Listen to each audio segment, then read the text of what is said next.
حضرت عبداللہ بن جعفر حضرت جعفر طیار کے بیٹے تھے، نبی پاک کی پھوپھی کے بیٹے تھے حضرت زبیر بن عوام رضی اللہ تعالیٰ، وہ انتقال کر گئے۔ ان کا جب وصال ہوا تو 10 لاکھ دینار کا قرضہ تھا ان پر، اور جو زمین انہوں نے چھوڑی وہ زمین بنجر تھی۔ لو سن لے، جن پر قرضہ چڑھا ہوا ہے وہ نسخہ بھی سن لے، جن پہ قرضے ہیں نا، جو تنگ دست ہیں، جو روز رکے بھیجتے ہیں دعاؤں کے کہ بڑی پریشانی ہے بڑی پریشانی ہے، وہ وظیفہ سنیں، وہ وظیفہ سنیں۔ ہمارے زمانے میں وظیفے لینے کا رواج نہیں، تویز لینے کا رواج ہے۔ لینا چاہیے، تویز بری چیز نہیں، اچھی چیز ہے، لیکن زیادہ کام برکت والا کیا ہے؟ اللہ اللہ کرنا۔ کیا کام ہے؟ سجدہ کرنا برکت والا کام ہے۔ حضرت عبداللہ بن جعفر طیار کہتے ہیں میں نے قرضہ لینا تھا زبیر بن عوام سے، وہ وصال کر گئے۔ میں ان کے بیٹے کے پاس گیا، عبداللہ بن زبیر کے پاس، میں نے کہا پیسے لینے تھے۔ کہا بالکل لینے ہیں، میرے ابا جی مجھے وصیت کر کے گئے، لکھ کے گئے کہ یہ پیسے دینے، اور وہ یہ لکھ کے گئے ہیں، میں زندگی بھر کوشش کرتا رہا ہوں، ادا نہیں ہو سکے۔ بیٹا تیری ذمہ داری ہے میرے قرضے ادا کرنا۔ عبداللہ بن زبیر رضی اللہ تعالیٰ عنہ کہنے لگے میں انشاءاللہ آپ کی رقم دے دوں گا۔ تو عبداللہ بن جعفر طیار کہنے لگے بھائی ہم دونوں آپس میں ہیں، کوئی شے نہیں چھوڑ کے گئے آپ کے ابا جی، کوئی چیز نہیں۔ توجہ ہے میری بات پر؟ یہ صحابہ کا ذرا انداز دیکھیے گا بندگی کا، کوئی چیز نہیں چھوڑی۔ حضرت زبیر بن عوام کہنے لگے ایک زمین کا ٹکڑا ہے وہ بھی بنجر ہے، اس میں بھی کوئی کھیتی نہیں اگتی، سبزہ نہیں ہوتا، بنجر ہے، پانی کوئی نہیں، اور وہ اتنی خشک ریتلی زمین ہے کہ بڑا مشکل کام ہے وہاں سیراب کرنا، بے آباد زمین ہے۔ حضرت سیدنا عبداللہ بن جعفر کہنے لگے تو اس طرح کر، وہ مجھے ساری نہ دے، اس میں سے تھوڑی سی مجھے دے دے، میں 10 لاکھ دینار کے عوض وہی رکھ لیتا، تیرے باپ کا قرضہ ادا ہو گیا، دے تو صحیح۔ انہوں نے کہا کیا کریں گے، وہ تو کسی کام کی نہیں، چند کوڑیوں کی بھی نہیں، فرمایا مجھے دے دو، میں جانوں اور میرا کام جانے۔ او بھائی یہ تھے بندگی والے لوگ، یہ تھے جن کا رب سے رشتہ ہے، جنہوں نے حضور کے صلی اللہ علیہ وسلم کے پاس بیٹھ کر بندگی سیکھی تھی۔ کہتے زمین کا ٹکڑا لے لیا، بنجر بے آباد ریتلی زمین، جب میرے حصے میں آئی پہلے دن اپنے غلام سے کہنے لگے جو جگہ تجھے زیادہ سخت لگتی ہے نا وہاں میرا مصلی بچھا دے، جو تجھے زیادہ بنجر بے آباد لگتی ہے وہاں مصلی بچھا، مصلی بچھا۔ غلام نے مصلی بچھایا تو عبداللہ بن جعفر نے اللہ اکبر کہہ کے نیت باندھی۔ یہ حضرت جعفر طیار کے بیٹے ہیں، حضرت علی کے بھتیجے، انہوں نے نیت باندھی نماز کی، سر سجدے میں رکھا، رونے لگے، کہنے لگے اللہ میں بھی تیرا بندہ اور جس سے لینے تھے وہ بھی تیرا بندہ، خدا بندہ ہمارے درمیان مہربانی فرما، کرم نوازی کا، رحمت کا فیصلہ فرما۔ اتنا روئے کہ مصلی بھیگ گیا، کہتے اتنا تڑپ رہے تھے کہ صحابہ اکٹھے ہو گئے ان کے گرد، مصلی بھیگ گیا۔ جب بھیگا ہوا مصلی نماز مکمل کر کے اٹھایا نا، کہتے مصلی اٹھایا تو نیچے سے اللہ نے پانی کا چشمہ جاری فرما دیا، اللہ نے پانی کا چشمہ جاری کر دیا، فرمایا بناؤ حوض، کرو کھیتیاں سیراب۔ فرماتے ہیں جہاں ایک درخت نہیں اگتا تھا اللہ نے پورا باغ اگا دیا، جہاں ایک پھل نہیں ہوتا تھا وہاں عالی شان پھل لگ گئے، قرضے بھی ادا ہوئے۔ حضرت زبیر بن عوام کے بچوں کے پاس مال دولت بھی بچ گیا۔ لوگ جب کہتے ہیں یہ ساری کس چیز کی برکت ہے، اور فرماتے ہیں یہ ساری سجدوں کی برکت ہے، یہ رب کی بندگی کی برکت ہے، یہ اس کی بارگاہ میں نماز پڑھنے کی۔ مسلمان توجہ نہیں کرتا، توجہ نہیں۔ جاگ رہے ہیں آپ حضرات؟ یہاں کوئی حکومت اعلان کرے نا کہ ہر نماز کے بعد 500 روپیہ، کتنا جی؟ میرے خیال کسی بھی نہیں ہونا مسجد میں۔ اور خدا کے بندو بات سمجھو، رب فرماتا ہے تو مسجد آدھا میں تجھے برکت عطا کروں گا، میں تجھے برکت دوں گا۔ میں ایک صحابی کہتے ہیں مجھے اکثر یہ حضور کا فرمان سنتا تو میرے دل میں خیال آتا آخر اللہ کس طرح برکت دیتا ہے اللہ آخر۔ ایک صحابی کہتے ہیں نبی پاک صلی اللہ تعالیٰ علیہ وسلم نے فرمایا عبادت کرو اللہ برکت دے گا۔ میرے دل کے اندر خیال آیا کس طرح، آخر اللہ کس طرح سے نوازتا ہے، اعلان کیا ہے؟ کہتے میں یہ بات سوچ کے نا تو مجھے قضائے حاجت کی حاجت ہوئی، پخانہ پیشاب کے لیے میں نکلا تو ایک جگہ دور جا کے میں بیٹھا کھیتوں میں، دور جا کہتے میں پیشاب کر رہا تھا تو ایک چوہا اپنے بل سے نکلا اور ایک ہیرا میرے پاس رکھ گیا، میں پیشاب کر رہا ہوں، کہتے پھر گیا اندر تو ایک ہیرا اور رکھ گیا، پھر گیا تو پھر رکھ گیا، پھر گیا تو پھر رکھ گیا، کہتے 15 ہیرے چھوڑ گیا۔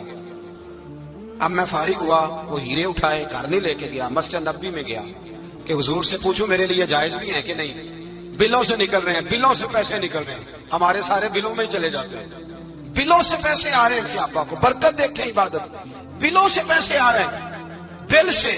فرماتے میں وہ ہیرے اٹھائے تو در رسول پہ، جب میں نے پہلا قدم رکھا نا مسجد نبوی میں تو مجھے بتانا نہیں پڑا، میرے مصطفیٰ نے میرا چہرہ دیکھا اور مسکرا کے فرمایا پتہ چلا ہے اللہ کس طرح نوازتا ہے، خبر ہوئی ہے اللہ کس طرح نوازتا ہے؟ فرمایا رب کی بارگاہ میں جھکے رہو، وہ تمہیں وہاں سے دے گا تمہارا گمان بھی نہیں گیا ہوگا، اس کے حضور تو آؤ، اس کی جانب تو توجہ کرو۔ بندگی کی اپنی ایک لذت ہے، سجدے کا اپنا ایک ذائقہ ہے۔ اگر آپ نبی کریم سید عالم صلی اللہ تعالی علیہ وسلم کی عبادات کو ملاحظہ کریں نا تو سرکار کی زندگی میں کثرت ہے عبادت کی۔ اعلان نبوت سے پہلے کتنے کتنے مہینے حضور غار حرا میں عبادت کرتے، تنے تنہا۔ حرم کعبہ قریب تھا لیکن وہاں رش ہوتا تھا، لوگ ہوتے تھے۔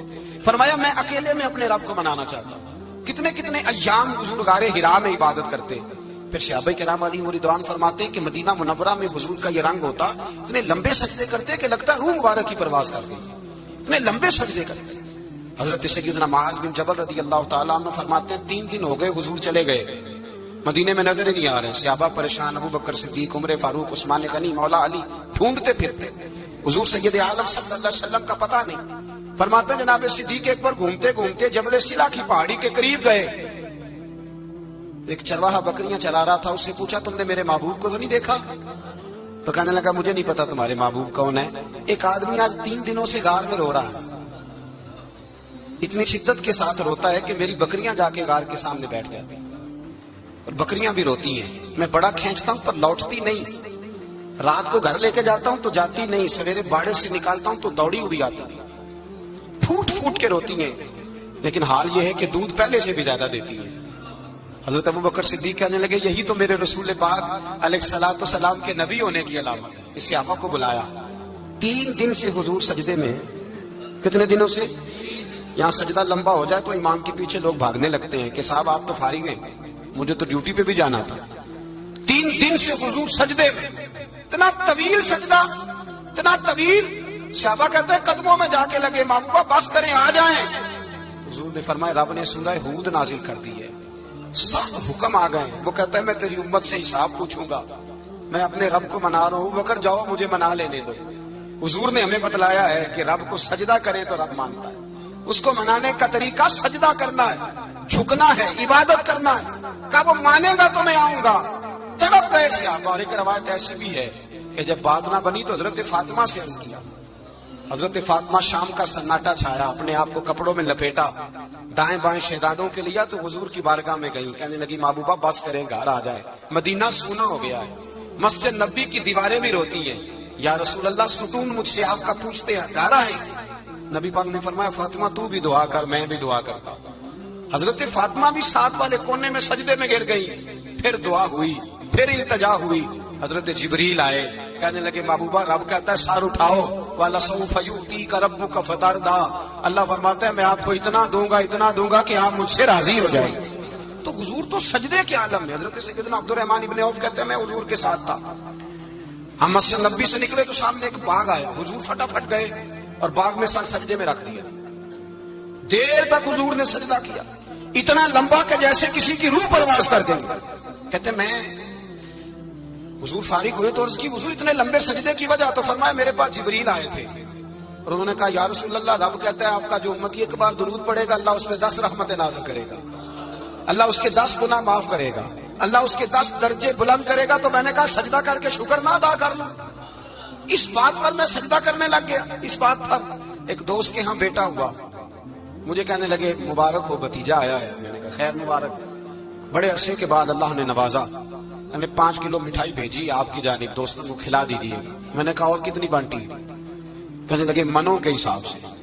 باقی معاملات کیسے؟ کہنے لگے کیا بات ہے، غریبوں کو، مسکینوں کو، لاچاروں کو، سب کو دیا۔ تو میں نے کہا نفل کتنے پڑے؟ کہنے لگا ٹائم نکالتا ہوں۔ میں ٹائم بیٹا کس نے دیا؟ شکر کس کا ادا کرنا تھا؟ بھئی یہاں حال یہ ہے ہمارا کہ ہمیں 2 رکھتے تھوڑی مشکل ہے۔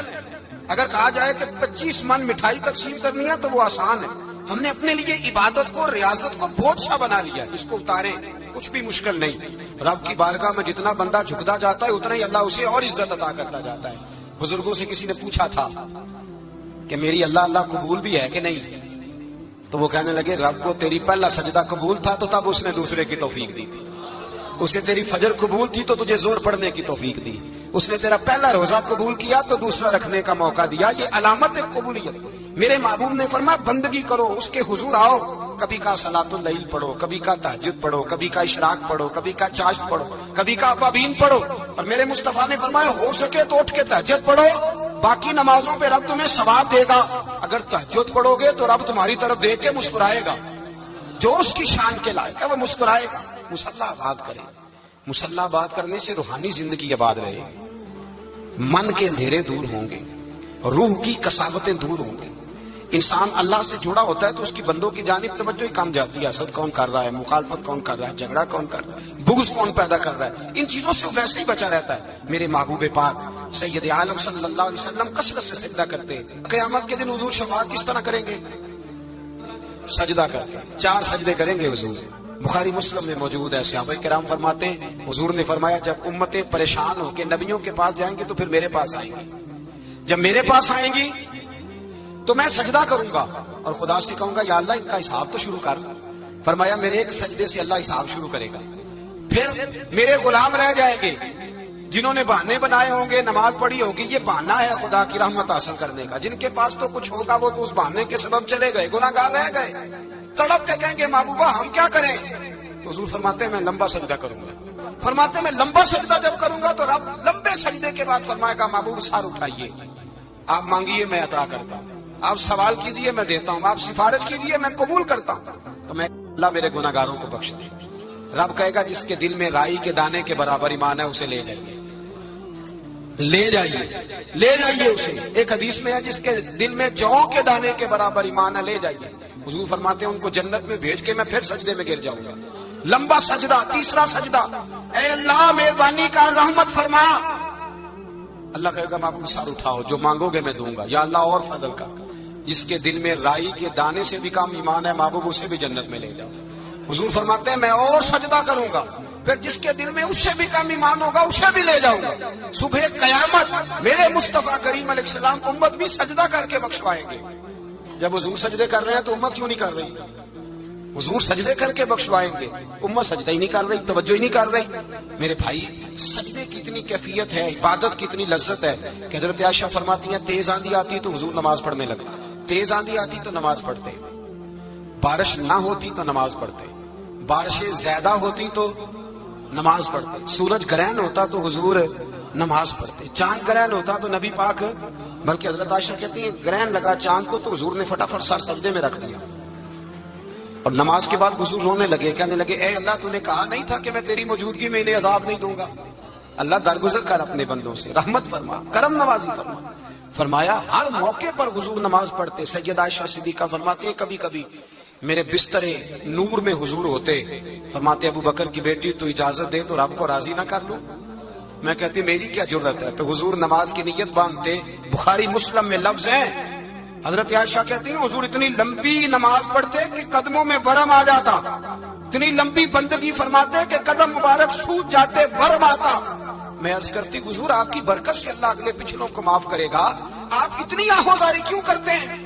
اللہ نے آپ کو محبوب بنایا ہے، شفاعت کا حق دیا ہے، سب سے اعلیٰ امت دی، حضور اتنی آہوزاری. تو حضور فرماتے عائشہ تو نے بتایا ہے نا رب نے مجھے بڑا دیا ہے، افلا اکون عبدا شکورا، اب میں رب کا شکریہ ادا نہ کروں؟ میں لمبی نمازیں پڑھ کے اس کا شکریہ ادا کرتا ہوں، اس کی بارگاہ میں حاضر ہوتا ہوں. میرے بھائی نماز نہیں تو انسان کہے گا، سجدہ نہیں تو اس نے زندگی کہاں بتا دی. اگر اللہ کی بارگاہ میں ایک صحابی نے سر سجدے میں رکھا تو ماتھے پہ مٹی لگ گئی، وہ جھاڑنے لگے. میرے قریب نے فرمایا نہ جھاڑ، جب تک سجدے کی مٹی پیشانی پہ رہتی ہے اللہ کے فرشتے درود پڑھتے رہتے ہیں، اس سے رہنے دو، یہ تو لذت ہے. عزت والا وہ ہے جو مالک کی بارگاہ میں. حضرت صلہ بن اشیم کے بارے میں صحابہ کہتے ہیں بڑے عبادت گزار تھے، نیک تھے. حضرت انس بن مالک کہتے ہیں ہم نوجوانوں کا دل کیا کہ ذرا اس صحابی کی عبادت کا تو پتہ کریں، کس طرح کی ہے عبادت کا تو پتہ کریں. فرماتے ہیں جنگ کا موقع تھا، رات کے وقت جب دنیا سو گئی نا تو وہ بھی لیٹ گئے. جب دیکھا سب لوگ سو گئے تو چپکے سے اٹھے تو جنگل میں چلے گئے. جنگل میں جا کے نماز کی نیت باندھ لی. حضرت صلہ بن اشیم صحابی ہیں، وہاں نماز پڑھنے لگے.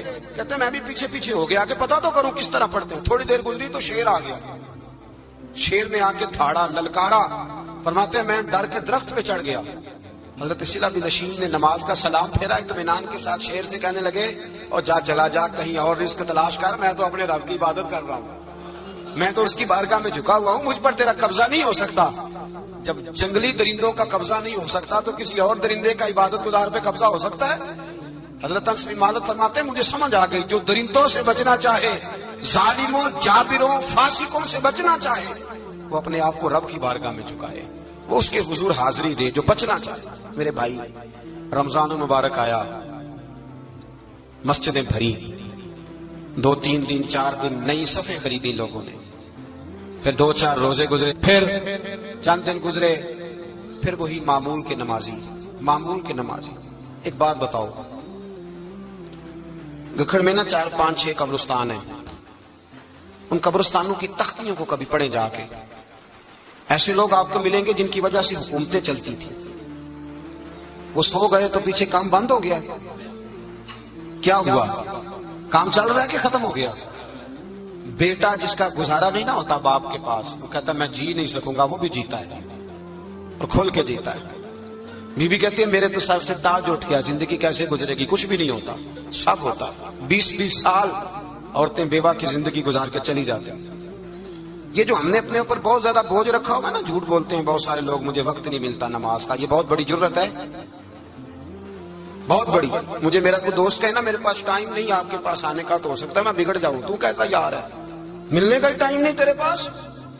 وہ میرے بھائی تو اللہ سے ہی کہہ رہا ہے کہ میرے پاس ٹائم نہیں تیرے پاس آنے کا، اور رب سے ہی کہہ دیا تو نے، اللہ سے ہی کہہ دیا۔ نماز اتنا ضروری کام کہ حضور کا وصال کا وقت آیا، عین اس وقت بھی حضور نے فرمایا میری 2 باتیں یاد رکھنا۔ حضور کیا فرمایا کہ غلاموں سے اچھا سلوک کرنا، دوسرا اپنی نماز کی حفاظت کرنا، اسے چھوڑنا نہ۔ اور صحابہ کہتے ہیں جب حضور کو بڑی نکاہت ہو گئی، بظاہر قدم نہیں اٹھایا جاتا، اس وقت بھی فرمایا مجھے 2 بندے اٹھا کے لے جاؤ، میں مسجد جا کے نماز پڑھنا چاہتا ہوں۔ نماز اتنا بڑا کام کہ حضور نے فرمایا جو کھڑے ہو کے نہ پڑھ سکے بیٹھ کے پڑھے، بیٹھ کے نہ پڑھ سکے لیٹ کے پڑھے، لیٹ کے نہ پڑھ سکے اشارے سے پڑھے۔ چھٹی کسی کو دی، ہم نے خود ہی چھٹی کر لی، خود ہی۔ اور یہ یاد رکھیں، پکی بات ہے، قبر میں نہ بیٹا آئے گا نہ بیٹی آئے گی۔ میں بچوں کے لیے کر رہا ہوں، جھوٹ ہے سارا، رجسٹریاں ساری اپنے نام رکھی ہوئی ہیں، بینک بیلنس اپنے نام، بچے تو منتیں کرتے ہیں کہ چلو تھوڑے ہی دو، میں کاروبار کرتا ہوں، کوئی نہیں، قریب بھی نہیں آنے دیتے، جھوٹ بولتے ہیں بچوں کے نام پہ۔ ہر شے پکی کی ہوئی اپنے نام، اپنی مرضی سے خرچ کرتے ہیں، اپنی مرضی کو دیتے ہیں جس کو دینا ہوتا ہے، بلکہ بہت سارے تو ناانصافی بھی کرتے ہیں۔ او بھائی سمجھ لیں اس بات کو، پرکھیں، اپنے لیے کچھ کر کے جائیں۔ اگر خدا سے بندگی کا رشتہ ہو، مولا علی شیر خدا پتہ کیا فرمایا کرتے تھے؟ حضرت علی فرمایا کرتے تھے میں نے تو دعا کی ہے خدا بندہ جنت میں بھی نماز کی توفیق دینا۔ اگر نماز نہ ہوئی تو جنت میں دل کیسے لگے گا؟ بغیر نماز کی طبیعت کیسے رچے گی؟ آپ یقین کریں نماز انسان کو بناتی ہے، نماز نکال دی جائے نا تو زندگی کا حسن ختم ہو جائے۔ لوگ ٹائم دیتے ہیں